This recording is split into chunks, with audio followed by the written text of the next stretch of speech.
നമസ്കാരം. ജാഗ്രതയുടെ പുതിയ അധ്യായത്തിലേക്ക് സ്വാഗതം. അഴിമതി കാര്യമാണ് ഇക്കുറി, അതും പൊതുമരാമത്ത് വകുപ്പിനെക്കുറിച്ച്. നമ്മുടെ റോഡുകളുടെയും പാലങ്ങളുടെയും ഉടമസ്ഥൻ പൊതുമരാമത്ത് വകുപ്പാണ്. റോഡുകളിലെ ഇക്കണ്ട കുഴികളുടെ എല്ലാം ഉടമസ്ഥ അവകാശവും മരാമത്ത് വകുപ്പിന് തന്നെ. അഴിമതിയുടെ സ്മാരകങ്ങളാണ് റോഡുകളിലെ ഓരോ കുഴിയും. അഴിമതി പൊതുമരാമത്ത് വകുപ്പിന് പുത്തരിയല്ല. എങ്കിലും ഇത് പറയാതിരിക്കാനാവില്ല. ഇത് പറഞ്ഞതുകൊണ്ട് എന്തെങ്കിലും പ്രയോജനം ഉണ്ടാകുമെന്ന ജാഗ്രതയ്ക്ക് ഉറപ്പുമില്ല. എങ്കിലും ഇപ്പോഴത്തെ KPCC പ്രസിഡന്റോ അദ്ദേഹത്തെപ്പോലുള്ള ആദർശ ധീരരായ മറ്റേതെങ്കിലും രാഷ്ട്രീയ നേതാക്കളോ അഴിമതിക്കാരുടെ വോട്ട് വേണ്ട എന്നെങ്ങാനും പറഞ്ഞാലോ? അതുകൊണ്ട് ജാഗ്രത ഇക്കാര്യം ചൂണ്ടിക്കാട്ടുന്നു.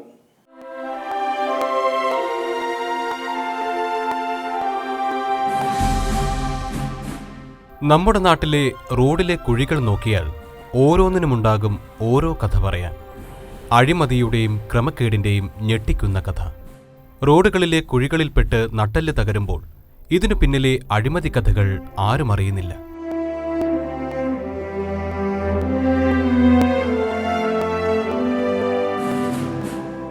റോഡ് നിർമ്മാണ മേഖലയിൽ അഴിമതി നടക്കുന്നുവെന്ന് പൊതുവെ പറയാറുണ്ടെങ്കിലും അതിൻ്റെ ഉള്ളറകളിലേക്ക് അധികമാരും സഞ്ചരിക്കാറില്ല. പൊതുവെയുള്ള സത്യം വിളിച്ചു പറയുമ്പോഴും അതിനു പിന്നിൽ പ്രവർത്തിച്ചവർ ചിരിക്കാറുണ്ട്. കാരണം ഒരിക്കലും തങ്ങളിലേക്ക് അന്വേഷണം നീളില്ലെന്നും പിടിക്കപ്പെടില്ലെന്നും അവർക്കുറപ്പുണ്ട്. ഈ മേഖലയിൽ നടക്കുന്ന അഴിമതി ഒരു ചെയിൻ പോലെയാണ്. ഒരു കണ്ണിയിൽ നിന്ന് മറ്റൊരു കണ്ണിയിലേക്ക് അത് നീളുന്നു. ചങ്ങല പോലെ അതങ്ങനെ നീണ്ടു മുകൾ തട്ടിലേക്ക് ചെല്ലുന്നതിനാൽ അന്വേഷണം ഉണ്ടാകാറില്ല. അതിനാൽ നമ്മുടെ നാട്ടിലെ റോഡുകളൊക്കെ ഈ വിധത്തിൽ ഇങ്ങനെ പണിഞ്ഞുകൊണ്ടേയിരിക്കും.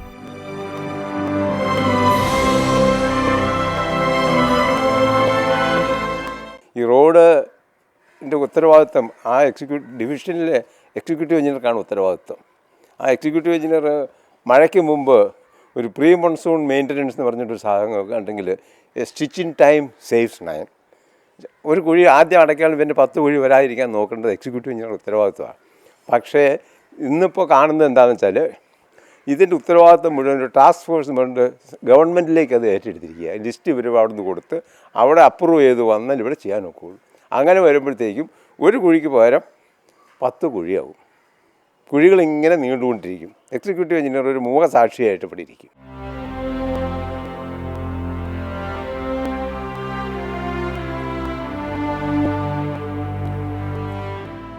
പണി തീർത്ത് പോയാൽ ഉടൻ പൊളിഞ്ഞിളകും. കുഴികൾ രൂപപ്പെടും. അതിൽപ്പെട്ട് നട്ടെല്ലു തകരാൻ പാവം വാഹനയാത്രക്കാരും. സംസ്ഥാന പൊതുമരാമത്ത് വകുപ്പിലെ ഈ കൊള്ളയും കൊള്ളരുതായ്മയും അത്രയ്ക്കുണ്ട്. നേരത്തെ പറഞ്ഞതുപോലെ അഴിമതിയുടെയും ക്രമക്കേടുകളുടെയും കഥകൾ പറയാനുണ്ട് റോഡിൽ രൂപപ്പെടുന്ന ഓരോ കുഴികൾക്കും. ഇത്രയും പറഞ്ഞത് കേരളത്തിലെ പൊതുമരാമത്ത് വകുപ്പിൽ നടക്കുന്ന കൊള്ളരുതായ്മകളും കൊള്ളയും ചൂണ്ടിക്കാട്ടാനാണ്.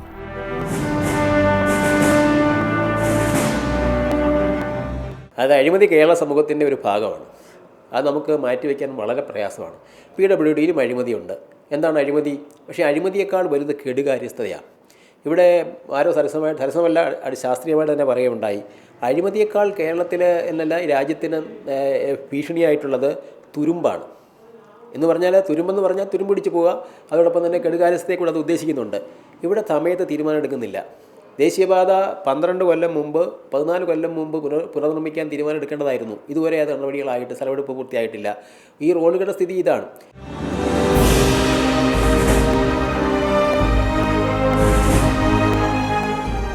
അഴിമതി നടത്തുന്ന പൊതുമരാമത്ത് വകുപ്പിലെ ചില ഉദ്യോഗസ്ഥർക്ക് ഒരു ധാരണയുണ്ട്, തങ്ങളൊന്നും പിടിക്കപ്പെടില്ലെന്ന്. അത് ശരിയാണ് താൻ. കാരണം അഴിമതിയും രാഷ്ട്രീയവുമൊക്കെ കൂടിക്കുഴഞ്ഞ് കിടപ്പാണിവിടെ. അഴിമതി നടത്തിയവരെ സംരക്ഷിക്കാൻ ഇവിടെ രാഷ്ട്രീയക്കാരുണ്ട്. അവരുടെ പിന്തുണയിൽ അഴിമതി കാട്ടിയാൽ എത്രയായാലും പുറത്തു വരില്ല. എന്നാൽ ചില സമയങ്ങളിൽ അതിന് അപവാദമുണ്ടാകാറുണ്ട്. അടുത്തിടെ സംസ്ഥാനത്തെ 2 ഉയർന്ന ഉദ്യോഗസ്ഥർ ആരോപണ വിധേയരായി. ഒരാൾ സംസ്ഥാന പോലീസിലെ SP റാങ്കിലെ ഒരു ഉദ്യോഗസ്ഥനും മറ്റേയാൾ മുതിർന്ന IAS ഉദ്യോഗസ്ഥനും. ക്വാറി ഉടമയിൽ നിന്ന് കൈക്കൂലി വാങ്ങിയതിന് IPS ഉദ്യോഗസ്ഥൻ സസ്പെൻഷനിലായെങ്കിൽ IAS ഉദ്യോഗസ്ഥൻ അനധികൃത സ്വത്ത് സമ്പാദനത്തിന് വിജിലൻസ് അന്വേഷണം നേരിടുന്നു. മാത്രമല്ല സസ്പെൻഷനിലുമാണിപ്പോൾ. ഈ IAS ഉദ്യോഗസ്ഥൻ പൊതുമരാമത്ത് വകുപ്പ് സെക്രട്ടറി ആയിരുന്നപ്പോഴാണ് അനധികൃത സ്വത്ത് സമ്പാദനത്തിന് വിജിലൻസ് നടപടിക്ക് വിധേയനായത്.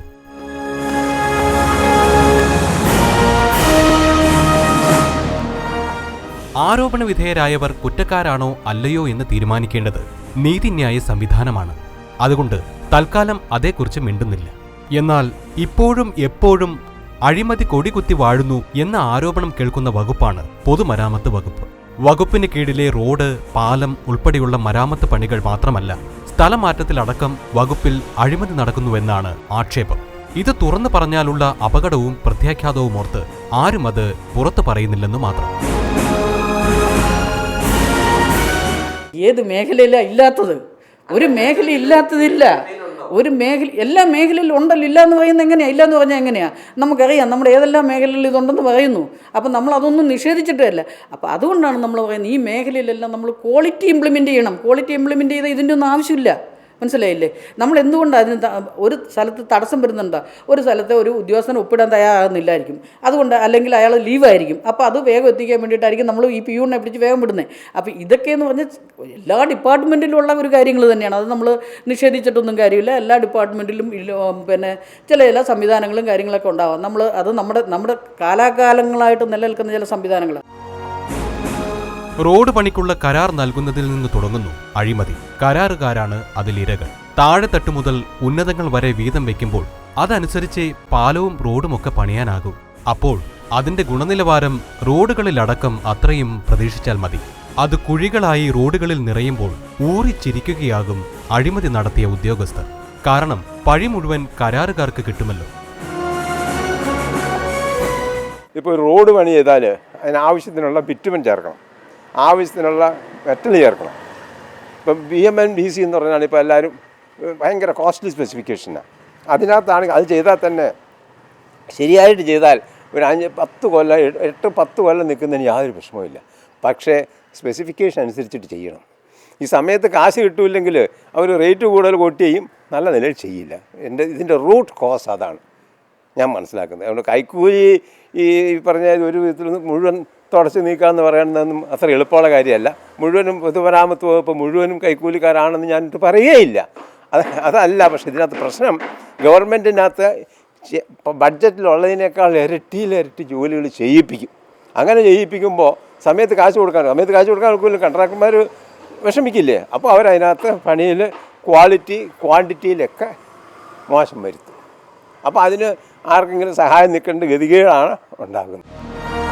ഭാര്യയുടെ കെട്ടുതാലി വരെ പണയം വെച്ച് പണി ചെയ്യാനിറങ്ങുന്ന കരാറുകാർക്ക് ഇങ്ങനെ പണി ചെയ്യാനേ നിർവാഹമുള്ളൂ എന്ന് പറഞ്ഞ് എല്ലാ കരാറുകാരും ഇങ്ങനെയാണെന്ന് കരുതണ്ട. ലാഭം നോക്കി പണി എന്ന പേരിൽ റോഡിൽ തൊട്ടു തേച്ച് പോകുന്നവരുണ്ട്.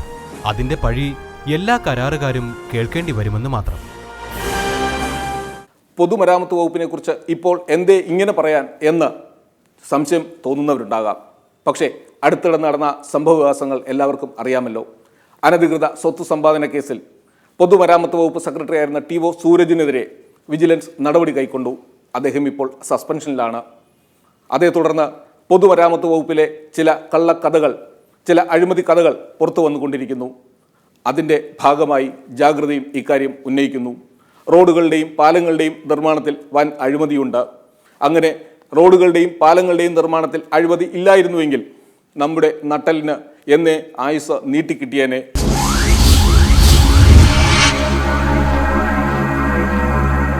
ജാഗ്രതയിൽ ഇനിയൊരു ഇടവേളയ്ക്ക് ശേഷം എങ്ങനെയായിരുന്നാലും നമുക്കും കിട്ടണം പണം.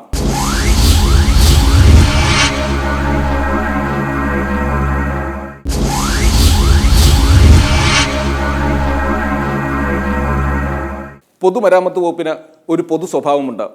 എന്തിനും ഏതിനും വീതം കിട്ടണം. മരാമത്ത് പണിക്ക് കരാറുകാർക്ക് വീതം കൊടുക്കാതെ കാര്യം നടക്കില്ല. അങ്ങനെ വീതം കൊടുത്ത് ഒടുവിൽ പോക്കറ്റിൽ ശേഷിക്കുന്ന കാശുകൊണ്ട് മാത്രമേ റോഡും പാലവുമൊക്കെ നിർമ്മിക്കാനാവൂ. അപ്പോൾ പിന്നെ നമ്മുടെ റോഡുകളുടെയും പാലങ്ങളുടെയും ഗുണനിലവാരം അത്രയ്ക്കേ ഉണ്ടാവൂ. എങ്ങനെയായാലും നമുക്കും കിട്ടണം വീതം, നമുക്കും കിട്ടണം പണം. അതാണ് ചില പൊതുമരാമത്ത് വകുപ്പ് ഉദ്യോഗസ്ഥരുടെ മതം. ഒരു പണിയുടെ കരാർ കിട്ടിക്കഴിഞ്ഞാൽ തുടങ്ങണം കരാറുകാർക്ക് വീതം വയ്പ്. പ്യൂൺ മുതൽ മേൽത്തട്ട് വരെ വിഹിതം നിശ്ചയിച്ചിട്ടുണ്ട്, അത് നൽകണം. ഇല്ലെങ്കിൽ ചില ഉദ്യോഗസ്ഥരെങ്കിലും കോല് വയ്ക്കും, അല്ലെങ്കിൽ അടുത്ത കരാർ കിട്ടിയെന്നു വരില്ല. ഇപ്പോൾ ഞാനൊരു എൻ്റെ ഫയൽ ഒരു ക്ലാർക്കിൻ്റെ വരുന്നു, അയാൾക്ക് ഒരാഴ്ച ഒരു അവകാശമായിട്ട് പറയാം, ഒരാഴ്ച കൊണ്ടത് വേണേൽ പെൻഡിങ് വെക്കാം. അങ്ങനെ ഈ പറയുന്ന 10-20 സ്ഥലങ്ങളിൽ ഒരാഴ്ച വീതം പോകുമ്പോൾ കരാറുകാരൻ നശിച്ചില്ലേ? അപ്പോൾ അതുകൊണ്ട് നമ്മൾ എന്തെങ്കിലുമൊക്കെ കൊടുക്കാനായിട്ട് പ്രേരിപ്പിക്കപ്പെടുന്നു. പക്ഷേ ആ തട്ടുകളുടെ എണ്ണം കുറയ്ക്കണം. തട്ടുകളുടെ എണ്ണം കുറച്ച് ഇന്നിപ്പം ഉള്ള അവസ്ഥയെന്ന് പറയുന്നത് ഞങ്ങൾ അവരെ ആരെയും പിരിച്ചുവിടാൻ പറയുന്നില്ല. പക്ഷേ അവിടെ ചെയ്യേണ്ടത് സെക്ഷൻ ഓഫീസ്, ഏറ്റവും അടിയിലുള്ള സെക്ഷൻ ഓഫീസ് കൂടുതൽ കാര്യക്ഷമമാക്കണം, കൂടുതൽ സ്ട്രെങ്തൻ ചെയ്യണം. അപ്പോൾ എന്ത് വേണം? സബ് ഡിവിഷൻ ഓഫീസും സൂപ്രണ്ടിംഗ് എഞ്ചിനീയർ ഓഫീസും പോലുള്ള ഓഫീസുകൾ എടുത്തു കളയണം. ഇതെല്ലാം കഴിഞ്ഞ് പണി പൂർത്തിയാക്കിയാലോ ചെയ്ത പണിയുടെ കാശിനായി മരാമത്ത് ഓഫീസിൽ കയറിയിറങ്ങണം. അങ്ങനെ ഇപ്പോൾ കോടിക്കണക്കിന് രൂപയുടെ കുടിശ്ശികയാണ് കരാറുകാർക്ക് നൽകാനുള്ളത്. അതൊന്നും പക്ഷേ ചില ഉദ്യോഗസ്ഥർക്ക് കാര്യമില്ല. വിഹിതം കിട്ടണം തങ്ങൾക്ക്, അതാണ് അവരുടെ പോളിസി. അങ്ങനെ നോക്കുമ്പോൾ റോഡുകൾക്ക് ഇപ്പോഴുള്ള ഗുണനിലവാരം തന്നെ അധികമാണെന്ന് തോന്നിപ്പോകും. കാരണം ഇതെല്ലാം ജനം അനുഭവിച്ചു കൊള്ളുമല്ലോ. ഇപ്പോൾ 1 കോടി 2 കോടി 5 കോടി രൂപയുടെ ലോൺ എടുക്കുന്ന ഒരു കരാറുകാരൻ അവൻ അടുത്ത കൊല്ലവും അവരുടെ ടേൺ ഓവർ നിലനിർത്തേണ്ട ആവശ്യമുണ്ട്. അവൻ വക്കീലാവും, വക്കുവേ എടുക്കും, ചിലപ്പം ബിലോയിലെടുക്കും. അപ്പം അങ്ങനെ വരുന്ന സാഹചര്യത്തിലാണ് നമുക്ക് ക്വാളിറ്റി പലപ്പോഴും ഈ ദൂരങ്ങളുടെ ഒരു പ്രത്യേകത. രണ്ടാമത്തെ കാര്യം, നമുക്ക് ടാക്സ് നമ്മൾ ഇംപ്ലിമെൻറ്റ് ചെയ്യുന്നുണ്ട്. ഇത് 1-2 കാര്യങ്ങളല്ല, നമ്മൾ ഇതിനകത്ത് മൊത്തം ഒരു പൊളിച്ചെഴുത്ത് ആവശ്യമുണ്ട് ഈ നിർമ്മാണ മേഖലയിൽ. അതായത് നമ്മൾ ടാക്സ് ഈടാക്കുന്നത് ഇപ്പം PWDയിൽ ഗവൺമെൻറ് നൽകുന്ന ഫണ്ട് കൊണ്ടാണ് ഗവൺമെൻറ് കരാറുകാർ പണിയുന്നത് ആണല്ലോ. അപ്പോൾ അതിനകത്ത് നമുക്ക് ഏതാണ്ട് 7% ടാക്സ് വരുന്നുണ്ട്. വാറ്റ്, പിന്നെ ഇൻകം ടാക്സ്, ഇങ്ങനെ എല്ലാം കൂടി നമുക്ക് 7% ടാക്സ് വരുന്നുണ്ട്. ഈ ടാക്സ് ഇതിൽ പിടിക്കുന്നത് നമുക്ക് ഇതിനകത്ത് യാതൊരു സ്ഥലത്തും ടാക്സ് ആഡ് ചെയ്തിട്ടില്ല. നമുക്ക് ഇതിൻ്റെ PWD റേറ്റ് ഷെഡ്യൂൾ ഉണ്ടാക്കുമ്പോൾ മെറ്റീരിയൽ പ്ലസ് ലേബർ പ്ലസ് നമ്മുടെ കൺവെയൻസ്, പിന്നെ അല്ലറ ചാർജസ്, ഇതെല്ലാം കൂടെ കൂടിയാണ് ഒരു എസ്റ്റിമേറ്റ് രൂപപ്പെടുന്നത്. അപ്പോൾ ഈ എസ്റ്റിമേറ്റ് രൂപം വരുന്നതിനകത്ത് ഈ വക അഡീഷണൽ ചാർജസ് ഒന്നുമില്ല. പ്ലസ് ഒരു 10% കോൺട്രാക്ടറുടെ CP, കോൺട്രാക്ടേഴ്സ് പ്രോഫിറ്റ് എന്നും പറഞ്ഞ് വെച്ചിട്ടുണ്ട്. അപ്പോൾ ഈ 10% ഈ 7% പോയെന്നാൽ പിന്നെ എത്രയുണ്ട് കോൺട്രാക്ടർക്ക്? 3%. നമ്മളിപ്പോൾ ഒരു വർക്ക് ചെയ്തു, നമ്മളൊരു പാർട്ട് പേയ്മെൻറ്റ് ബില്ല് കൊടുക്കുന്നു. ഈ പാർട്ട് പേയ്മെൻറ്റ് ബില്ലിന് കൊടുക്കുക എന്ന് കൂട്ടിക്കോ. ഇപ്പോൾ 1 കോടി രൂപയുടെ പണിയുണ്ട്, 25 ലക്ഷം രൂപയുടെ പണി ചെയ്തു. അവൻ 25 ലക്ഷം രൂപയുടെ ബില്ല് പാസ് ചെയ്തു. 25 ലക്ഷം രൂപയുടെ ബില്ല് പാസ് ചെയ്തപ്പോൾ ഈ പേയ്മെൻറ്റ് പല തട്ടായിട്ടാണ് പോകുന്നത്. ആദ്യം ഒരു AE കാണും, ഓവർസിയർ കാണും, പിന്നെ AXE കാണും, PE കാണും, പ്രോജക്റ്റ് എഞ്ചിനീയർ കാണും, അപ് ടു ചിലപ്പോൾ ചീഫ് എഞ്ചിനീയർ വരെ പോയിട്ട് അക്കൗണ്ട്സിൻ്റെ പല 100 ഡിപ്പാർട്ട്മെൻറ്റിലേക്ക് കയറി ഇറങ്ങുമ്പോൾ തന്നെ ഇത് ഒരു 2 മാസം എടുക്കും. അത് മാത്രം പോരാ, പേയ്മെൻറ്റ് കിട്ടണമെങ്കിൽ ചിലപ്പം ഒരു 10 മാസം വൈകിയാൽ 14% ഇപ്പോഴത്തെ ബാങ്കുകാരും പലിശ ഈടാക്കുക. ആ പലിശ ആര് കൊടുക്കും? അപ്പോൾ എത്രയായി? 14ഉം 7ഉം എത്രയായി? 21% ഇവിടെ ഇൻട്രസ്റ്റ്, ഈ ചിലവും കൂടെ കൂടി. പിന്നെ ബാക്കി എക്സ്പെൻസ് ഒന്നുമില്ലേ നമുക്ക്? എന്തെല്ലാം ചിലവുകളുണ്ട്, ബാക്കി ഒരുപാട് ചിലവുകൾ നമുക്ക് വരുന്നുണ്ട്. അപ്പോൾ ഇതൊന്നും ഇതിനകത്ത് വിടുന്നില്ല. അപ്പോൾ ഈ പണമെല്ലാം കരാറുകാരനെ എവിടെ എടുക്കും? ഇനി കോടികളുടെ വൻകിട കരാറാണെങ്കിൽ വലിയ തുകയാകും ഉദ്യോഗസ്ഥർക്കും അറിയേണ്ടത്. അവിടെ പക്ഷേ മാനദണ്ഡങ്ങൾ തടസ്സമാണെങ്കിൽ അതെല്ലാം കാശിന്റെ ബലത്തിൽ മാറിക്കിട്ടും. ഇനി ടെൻഡർ എസ്റ്റിമേറ്റിനേക്കാൾ കൂടുതൽ അനുവദിക്കുന്ന മറ്റൊരു ഏർപ്പാടുണ്ട്. അത് കരാറുകാരെ സഹായിക്കാനാണെന്ന് പറയുന്നവരെ എങ്ങനെ തെറ്റു പറയാനൊക്കും? കോടികളുടെ പണിക്കാണ് ഇത്തരത്തിൽ പിന്നീട് എസ്റ്റിമേറ്റ് തുക ഉയർത്തിക്കൊടുക്കുന്നത്. 40-50% വരെ ഇത്തരത്തിൽ എസ്റ്റിമേറ്റ് തുക ഉയർത്തിക്കൊടുക്കാറുണ്ടത്രേ. അതിന്റെ ഒരു വിഹിതവും ചില ഉദ്യോഗസ്ഥർക്ക് ചെല്ലും. അങ്ങനെ മരാമത്ത് പണികളുമായി ബന്ധപ്പെട്ട് എന്തെല്ലാം തരികിടകളാണ് പൊതുമരാമത്ത് വകുപ്പിൽ നടക്കുന്നതെന്ന് കേട്ടാൽ ഞെട്ടിപ്പോകും. പേയ്മെൻറ്റ് ടൈമിൽ കൊടുക്കുന്നില്ല, അതാണ് മെയിൻ പ്രശ്നം. പേയ്മെൻറ്റ് എനിക്ക് തന്നെ ഒരു വർക്ക് എടുത്തിട്ട് എനിക്ക് 23 ലക്ഷം രൂപയുടെ ഒരു ബില്ല് വന്നിട്ട് ഇതുവരെ 10 മാസമായി ആ ബില്ല് കിട്ടിയിട്ട്. അടുത്ത ഞാൻ 20 ലക്ഷം രൂപയുടെ ബില്ല് വീണ്ടും അടുത്ത കയറ്റി. പക്ഷേ പേയ്മെൻറ്റ് ഇല്ലാത്ത കാരണത്താൽ വീണ്ടും വർക്കുകളൊക്കെ വീണ്ടും ഡിലേ വരുന്നു. ഇതുകൊണ്ട് നിർമ്മാണ മേഖല സ്തംഭിച്ചു പോയിക്കൊണ്ടിരിക്കണേ. ഇടയ്ക്കിടെ നമ്മുടെ ഭരണാധികാരികൾ പറയാറുണ്ട്, റോഡുകൾ ഉൾപ്പെടെയുള്ള നമ്മുടെ മരാമത്ത് പണികളുടെ ഗുണനിലവാരം ഉറപ്പുവരുത്തുമെന്ന്. പറച്ചിലേയുള്ളൂ, കാര്യമൊന്നും നടക്കാറില്ല.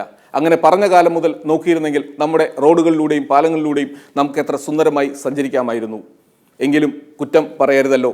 ഇടയ്ക്കിടെ ചില ഭരണാധികാരികൾ എങ്കിലും നമ്മുടെ മരാമത്ത് വകുപ്പിനെ നന്നാക്കാൻ ഇറങ്ങി പുറപ്പെടാറുണ്ട്. അങ്ങനെ മുമ്പൊരു മന്ത്രി ഇറങ്ങി പുറപ്പെട്ടതുമാണ്. അക്കഥ ഇടവേളയ്ക്ക് ശേഷം പറയാം. ഡോക്ടർ തോമസ് ഐസക്കും ഡിജിറ്റൽ ക്യാമറയും.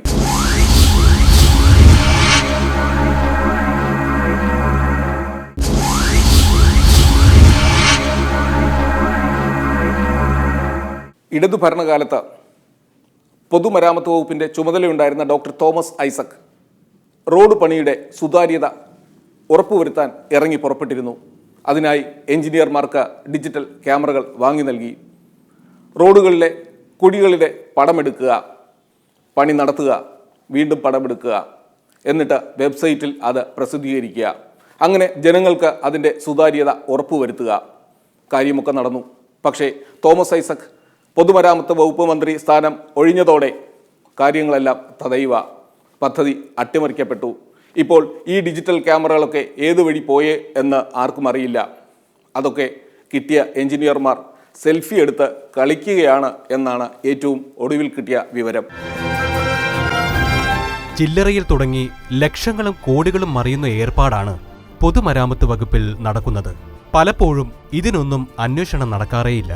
മുമ്പ് റോഡ് പണിയിൽ സുതാര്യത കൊണ്ടുവരാൻ ഇടതുമുന്നണി ഭരണകാലത്ത് ഡോക്ടർ തോമസ് ഐസക് പൊതുമരാമത്ത് വകുപ്പിന്റെ ചുമതല വഹിച്ചിരുന്നപ്പോൾ ചില സംഗതികൾ കൊണ്ടുവന്നതാണ്. അതിന്റെ ഭാഗമായി ഓരോ ഡിവിഷനുകളിലെയും എഞ്ചിനീയർമാർക്ക് ഡിജിറ്റൽ ക്യാമറകൾ വാങ്ങി നൽകി. പണി നടക്കുന്നതിനു മുമ്പും ശേഷവും റോഡുകളിലെ ചിത്രമെടുത്ത് വകുപ്പ് വക വെബ്സൈറ്റിൽ പ്രസിദ്ധീകരിക്കുന്നതിനു വേണ്ടിയാണിത്. ജനങ്ങൾക്ക് പണികളുടെ സുതാര്യത ബോധ്യപ്പെടുത്തുകയായിരുന്നു ഉദ്ദേശ്യം. തോമസ് ഐസക് ചുമതല ഒഴിയുന്നതുവരെ അത് കാര്യക്ഷമമായി നടക്കുകയും ചെയ്തു. പിന്നീട് സംഗതി അട്ടിമറിക്കപ്പെട്ടു. ഉദ്യോഗസ്ഥർക്ക് ഇഷ്ടപ്പെടുന്ന നടപടിയല്ലല്ലോ ഇത്. അന്ന് വാങ്ങിയ ക്യാമറകൾ പിന്നീട് പോയ വഴി കാണാനില്ല.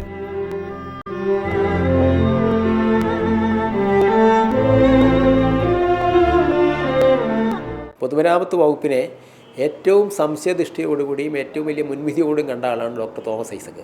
അദ്ദേഹം പറഞ്ഞത് ഈ കരാറുകാരും എഞ്ചിനീയർമാരും രാഷ്ട്രീയക്കാരും തമ്മിലുള്ള നെക്സസ് ഉണ്ട്, അതാണ് നിർമ്മാണ മേഖലയെ താർക്കുന്നതൊക്കെ അദ്ദേഹം ആദ്യം പറഞ്ഞിരുന്നു. പക്ഷേ അദ്ദേഹം കാര്യങ്ങൾ പഠിച്ചു. ധനകാര്യമന്ത്രി എന്ന നിലയിൽ അദ്ദേഹത്തിന് കൂടുതൽ പഠിക്കാൻ അവസരം കിട്ടി. അതിനേക്കാൾ കൂടുതൽ അവസരം അദ്ദേഹത്തിന് പൊതുമരാമത്ത് വകുപ്പിൻ്റെ ചാർജോടെ കിട്ടിയപ്പോൾ മനസ്സിലാക്കാൻ കഴിഞ്ഞു. അപ്പോൾ അദ്ദേഹം മനസ്സിലാക്കിയ ഒരു കാര്യം, നിർമ്മാണ മേഖലയിലെ അരാജകത്വം, ആ വാക്കാണ് അദ്ദേഹം ഉപയോഗിച്ചത്, അത് അവസാനിപ്പിക്കാനുള്ള ഏറ്റവും പ്രഥമമായ ഒരു ഉപാധി എന്ന് പറയുന്നത് കുടിശ്ശിക തീർക്കുക എന്നുള്ളതാണ്. അത് അത്ഭുതകരമെന്ന നിലയിൽ പറയട്ടെ, വിദഗ്ധമായ ധനകാര്യ മാനേജ്മെൻറ്റിലൂടെ അന്ന് 3 വർഷം വരെ ഉണ്ടായിരുന്ന കുടിശ്ശിക അദ്ദേഹം വളരെ അത് ഇല്ലാതാക്കിയെന്ന് തന്നെ നമുക്ക് പറയാം. ഒരു സീറോ പെൻഡിങ് സിസ്റ്റത്തിലേക്ക് പൊതുമരാമത്ത് സംവിധാനത്തെ കൊണ്ടുവരാൻ അദ്ദേഹത്തിന് കഴിഞ്ഞു. അതിൻ്റെ ഫലമായി റോഡുകളിലെ പണികളുടെ ക്വാളിറ്റി ഓട്ടോമാറ്റിക്കായിട്ട് വർദ്ധിച്ചു. പക്ഷേ അതിപ്പം വീണ്ടും പഴയപടി ആകുന്ന ലക്ഷണമാണ്. 11 മാസം കുടിശ്ശികയാകുന്നു, ഇനി അത് ചിലപ്പോൾ 12 ആവും, 13 ആവും, ഇങ്ങനെ വീണ്ടും 1-2 വർഷമൊക്കെ ആവും എന്നുള്ള ഭയപ്പാടിലാണ് കരാറുകാർ. പൊതുമരാമത്ത് വകുപ്പിൽ നടക്കുന്ന കാര്യങ്ങളുടെ ചെറിയൊരു ഉദാഹരണമായി ഇതിനെ കണ്ടാൽ മതി. പണികളുടെ കാര്യത്തിൽ ഇതാണെങ്കിൽ കോടികളുടെ ഇടപാടാണ് പൊതുമരാമത്ത് വകുപ്പിൽ സ്ഥലമാറ്റത്തിന് പോലും നടക്കുന്നത്. അതറിഞ്ഞാൽ ഈ വകുപ്പിൽ നടക്കുന്ന അഴിമതിയുടെ ആഴം എത്രയാണെന്ന് ബോധ്യമാകും. എഞ്ചിനീയറിംഗ് വിഭാഗത്തിലാണ് സ്ഥലമാറ്റ ലേലം വിളി കൂടുതലും അരങ്ങേറുന്നത്. സൂപ്രണ്ടിംഗ് എഞ്ചിനീയർമാരിൽ നിന്ന് തുടങ്ങി അസിസ്റ്റന്റ് എഞ്ചിനീയർമാർ വരെയുള്ള സ്ഥലമാറ്റത്തിനാണ് ലക്ഷങ്ങൾ മറിയുന്നത്. ഇതിനായി ഇടനിലക്കാരും പൊതുമരാമത്ത് വകുപ്പിൽ പ്രവർത്തിക്കുന്നുണ്ടെന്നാണ് ആക്ഷേപം. സൂപ്രണ്ടിംഗ് എഞ്ചിനീയർമാർക്ക് സ്ഥലമാറ്റത്തിന് 25 മുതൽ 30 ലക്ഷം രൂപ വരെ കൊടുക്കേണ്ടി വരുന്നു. അങ്ങനെ ഓരോ തട്ട് പിന്നിട്ട് അസിസ്റ്റന്റ് എഞ്ചിനീയർമാരിലെത്തുമ്പോൾ 5 ലക്ഷമാണ് കുറഞ്ഞ തുക. കാശ് കൊടുത്താൽ മാനദണ്ഡങ്ങൾക്കൊന്നും സ്ഥാനമില്ല. അതെല്ലാം താനേ കാറ്റിൽ പറന്നുകൊള്ളും. നിശ്ചിത കാലയളവ് സ്ഥലം മാറ്റത്തിന് നിശ്ചയിച്ചിട്ടുണ്ടെങ്കിലും അതൊന്നും പൊതുമരാമത്ത് വകുപ്പിൽ ബാധകമല്ല. ഇടയ്ക്കിടെ സ്ഥലമാറ്റമുണ്ടായിക്കൊണ്ടിരിക്കും. ഇഷ്ടസ്ഥലത്തേക്ക് സ്ഥലമാറ്റം വേണമെങ്കിൽ കൂടുതൽ തുക ഓഫർ നൽകണം. കൂടുതൽ തുക നൽകാൻ തയ്യാറായാൽ നിലവിലുള്ളയാളെ മാറ്റി അവിടെ പ്രതിഷ്ഠിക്കാനും അധിക സമയം വേണ്ട. അങ്ങനെ തലങ്ങും വിലങ്ങും ഇവിടെ സ്ഥലമാറ്റം അരങ്ങേറുന്നു. അസിസ്റ്റന്റ് എഞ്ചിനീയേഴ്സ്, അസിസ്റ്റന്റ് എക്സിക്യൂട്ടീവ് എഞ്ചിനീയേഴ്സിൻ്റെയൊക്കെ ട്രാൻസ്ഫർ ഗവൺമെൻറ് ഏറ്റെടുത്തു. അതെല്ലാം ചീഫ് എഞ്ചിനീയറുടെ അധികാരത്തിൽപ്പെട്ടതായിരുന്നു. അത് മുഴുവൻ ഗവൺമെൻറ് ഏറ്റെടുത്തു. അപ്പോൾ അതുകൊണ്ട് ഈ ചീഫ് എഞ്ചിനീയർക്കൊന്നും ഒരു അധികാരവും ഇല്ല. എൻ്റെ പേഴ്സണൽ അഭിപ്രായം പറഞ്ഞാൽ, ഞാൻ ഇപ്പോൾ പറഞ്ഞു കഴിഞ്ഞാൽ ഇപ്പോൾ സെക്രട്ടറി ആണ്, ഇപ്പോൾ സെക്രട്ടേറിയറ്റിലാണ് മുഴുവൻ ഭരണം നടക്കുന്നത്. ചീഫ് എഞ്ചിനീയർമാരൊക്കെ ഞാൻ വാക്ക് പറഞ്ഞാൽ നോക്കുകുത്തികളെ പോലെയാണ് ഇപ്പോൾ ഇരിക്കുന്നത്. സ്ഥലമാറ്റത്തിന് ഒരു വ്യക്തമായ വ്യവസ്ഥ വേണമെന്നാണ് ഞങ്ങൾ പറയുന്നത്. ഒരു 3 വർഷത്തേക്ക് ഒരു ഉദ്യോഗസ്ഥരെ മാറ്റരുത്.